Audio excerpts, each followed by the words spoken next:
Gather around, beloved.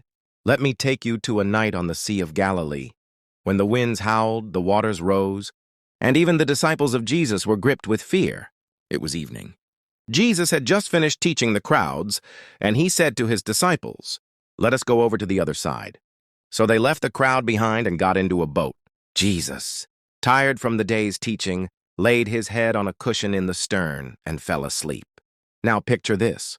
Seasoned fishermen, men who had faced storms before, suddenly caught in a furious squall. The wind roared, the waves crashed over the boat until it was nearly swamped. Fear gripped their hearts. Panic settled in. And Jesus? Still sleeping. Finally, they cried out, "Teacher, don't you care if we drown?" Jesus rose, looked out at the storm, and with a calm voice said, "Peace, be still." And just like that, the wind stopped. The sea grew calm. Silence over where chaos once ruled. Then Jesus turned to them and asked, "Why are you so afraid?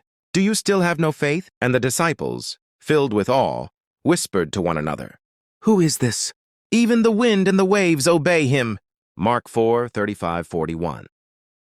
Now, let's talk about the meaning.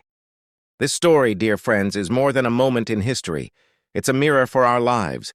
Every single one of us has sailed into storms. Some storms come as sickness. Some come as stress over bills, loneliness, broken relationships, or depression. And in the middle of it all, we often wonder, where is God? Why is he silent when I'm struggling? Why does it feel like he's asleep? But hear this, Jesus was in the boat the whole time. He never left them, and he never leaves you. Just because he's quiet doesn't mean he's absent. Just because there's a delay doesn't mean he doesn't care. His timing is perfect. He let the storm rise not to destroy them, but to show them his power within the storm. And here's the most beautiful truth. When Jesus speaks, even nature listens. The wind obeys. The waves quiet.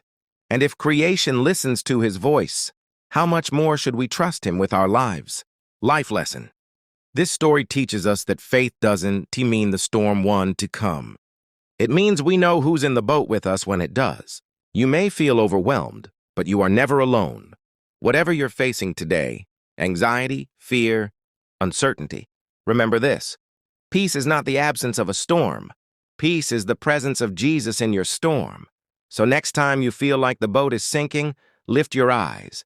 Call on Jesus. He is still the one who calms storms. And even if the storm around you doesn't stop immediately, the storm inside you will. Let's close with that same verse again, to remind our hearts. Why are you so afraid? Do you still have no faith? Mark 4:40, the storm will pass. But Jesus, he stays. If you like the story, please type Amen and subscribe to my channel, Amen.